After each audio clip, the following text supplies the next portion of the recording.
We all dream. Whether we remember them or not, every human who has ever lived has experienced this hidden theater of the mind. Every night, when we close our eyes, we step into another world, a place where logic dissolves, time bends, and reality becomes fluid. A world where the impossible becomes ordinary. We fly without wings, speak with people we've lost, fall endlessly through the sky, or wake up gasping from something we can't quite explain. But why do we dream?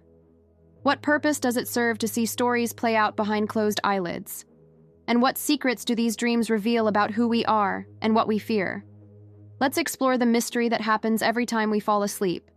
The truth, the myths, and the layers of what it means to dream.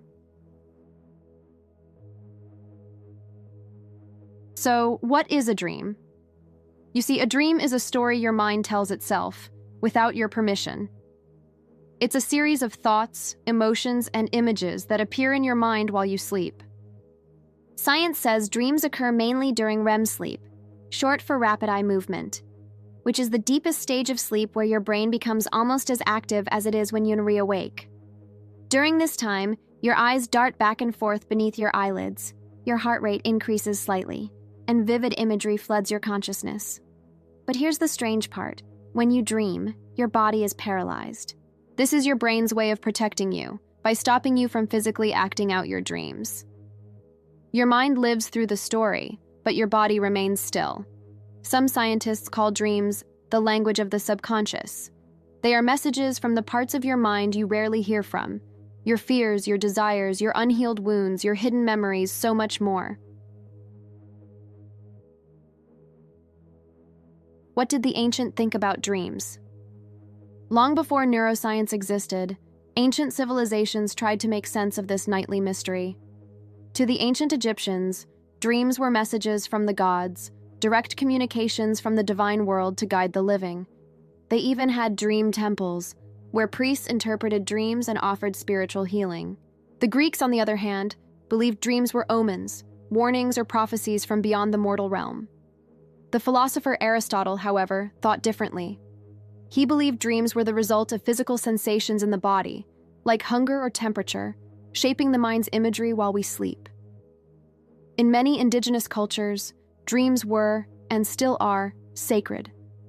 They are seen as portals to the spiritual world, connecting the dreamer to ancestors and unseen realms of knowledge. And in the Bible, dreams were seen as divine communication too, guiding figures like Joseph, Daniel, and Jacob with visions that changed history. For centuries, people looked upward for meaning, believing dreams came from beyond us. But modern science began to look inward, asking if dreams might instead come from within. What is the science of dreaming, and what really happens? In the early 1900s, Sigmund Freud revolutionized how we see dreams. He suggested dreams are a window into the unconscious. To Freud, every dream was a wish, sometimes obvious, sometimes disguised, reflecting hidden emotions or forbidden desires. Later, Carl Jung, Freud's student, went even deeper. He believed dreams were not just personal, but universal. That they connect to what he called the collective unconscious, a vast ocean of symbols and archetypes shared by all humans.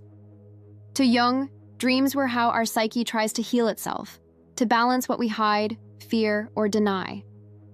Modern neuroscience, however, views dreams through the lens of biology. When we sleep, our brain doesn't rest, it reorganizes. It processes memories, stores information, and solves problems we couldn't untangle when awake. According to scientists, dreaming may help us to 1. Regulate emotions by replaying difficult experiences in a safer space. 2. Enhance creativity by linking ideas that don't usually connect. And 3. Solidify memories by replaying and reinforcing what we learned that day. Have you ever noticed how you can wake up with a sudden solution to a problem you couldn't solve before sleeping? That's your dreaming brain at work, quietly piecing together answers behind the scenes. Here are some myths about dreaming and the truth behind them. Myth 1. That if you die in your dream, you die in real life. This is false. The truth is, you can dream about death and still wake up perfectly fine. Your brain may simulate danger or fear, but it's not predicting real death. Myth 2, that dreams only last a few seconds. This is also false.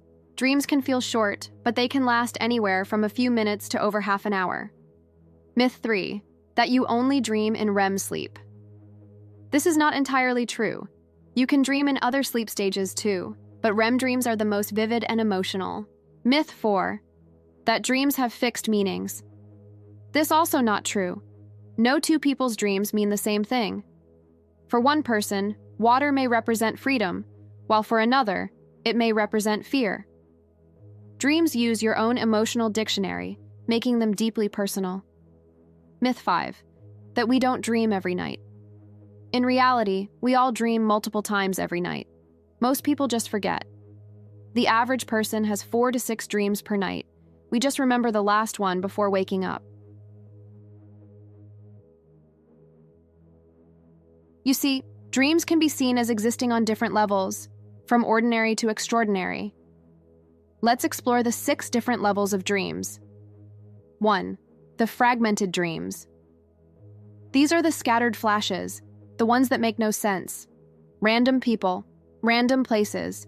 They happen when your brain is transitioning between sleep stages, mixing stray thoughts into surreal images. 2. The symbolic dreams. These are the dreams that feel meaningful. They use metaphors, like a locked door representing a blocked goal, a flood representing emotional overwhelm. They often reflect what's happening emotionally, not literally. 3. The recurring dreams. These are messages that repeat again and again until you listen. A recurring dream often points to something unresolved in your waking life. It's your mind trying to make you pay attention. 4.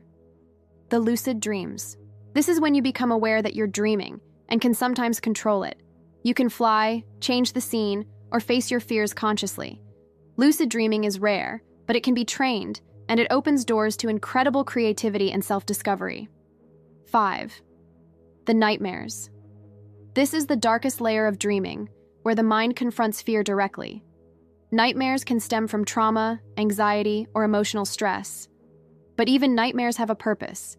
They help your mind process what you're afraid to face when awake. 6. The prophetic or transcendent dreams. Throughout history, people have claimed to see visions of the future in dreams. While science doesn't confirm this, many dreamers experience coincidences, dreaming of events that later happen.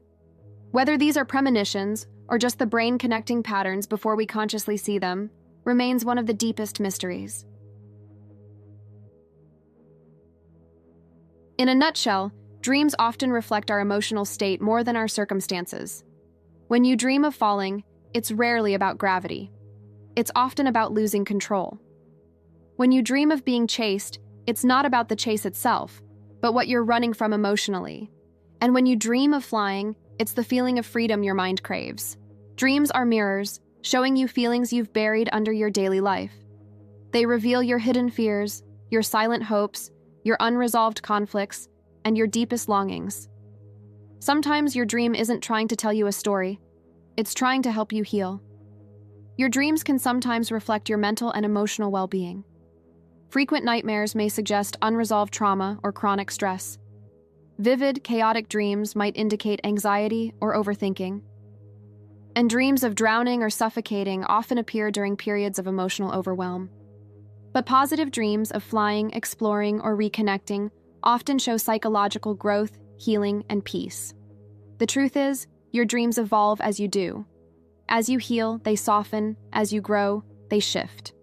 Your subconscious changes its stories as you change your life. And why do we forget our dreams? Most people forget 95% of their dreams within minutes of waking up.